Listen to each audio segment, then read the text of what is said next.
Samantala, Ralph, hindi naman apektado ang mga Pilipino dito sa Brunei sa usapin ng DAP at ang maling paggamit ng PDAP sa Pilipinas. Tiwala kasi sila na patuloy na umiiral ang tuwid na daan sa ilalim ng Aquino administration.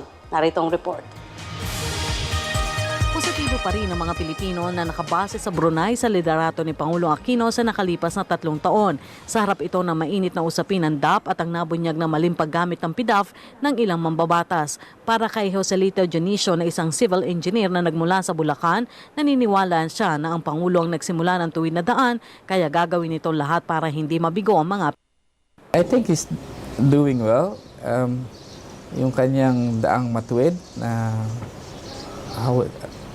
na pinapairal niya ngayon, na inaayos niya lahat ng problema na kaya niya ayusin.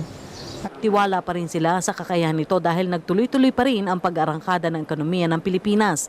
Tiwala kasi si Dionisio na malaking tulong ang gumagandang imahe ng Pilipinas sa pagdagsari ng maraming trabaho para sa mga Pilipino abroad. Si Dionisio ay nagtatrabaho bilang subcontractor ng Royal Family ng Brunei. Para naman kay Atyani Abdullah Orculio, isang matagumpay na negosyante sa Brunei, dapat ipagpasalamat ng mga Pilipino ang bumabangong ekonomiya ng Pilipinas sa loob lamang ng maikling panahon.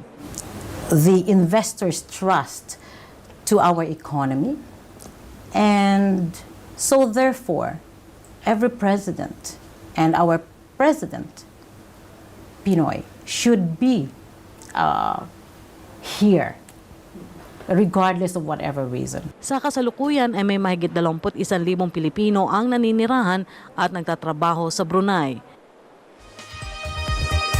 Samantala, Huwebes ay inaasahang magkakaroon ng ASEAN-United Nations Summit kasabay na rin ang pagpapalabas ng ASEAN Declaration at ang formal na pagsasali naman ng susunod o chairmanship sa Myanmar. At yan po ang ating pag-uulat mula dito sa Brunei, Darussalam sa tulong po ng RTVM. Ako po si Rocky Ignacio para sa Telebisyon ng Bayan.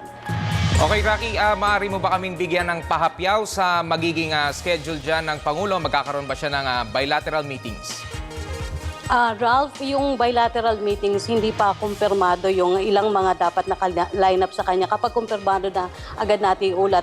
Tomorrow, ang formal opening ng ASEAN Summit, kung saan ay pagkatapos ito ay magkakaroon din siya ng ASEAN-Japan Summit. Kasama na rin ang ASEAN-China at ang kauna-unahang ASEAN-US na daduluhan ni Pangulong Aquino. All in all, 9 na summits ang dadaluhan ni Pangulong Aquino dito sa 23rd ASEAN Leaders Summit sa Brunei, Darussalam. Okay, yung mga kababayan natin dyan, magkakaroon ba ng pagkakataon na makasalamuha ang ating Pangulong Noynoy Aquino? Ralph, ang pagkakalam ko, wala sa schedule ng Pangulo. Nung nakalipas na pagbisita niya dito sa Brunei, ay nagkaroon na siya ng pagkakataon makita ang Filipino community. Pero yung mga Pilipino dito, natutuwa sila sa pagdalaw ni Pangulo Aquino dahil inaasahan daw nila na lalo pang lalakas ang relasyon ng Pilipinas at Brunei, na lalo pang kikilala sa kanilang kakayahan bilang mga Filipino overseas workers dito. Okay, maraming salamat. Rocky Ignacio, live mula sa Brunei, Darussalam.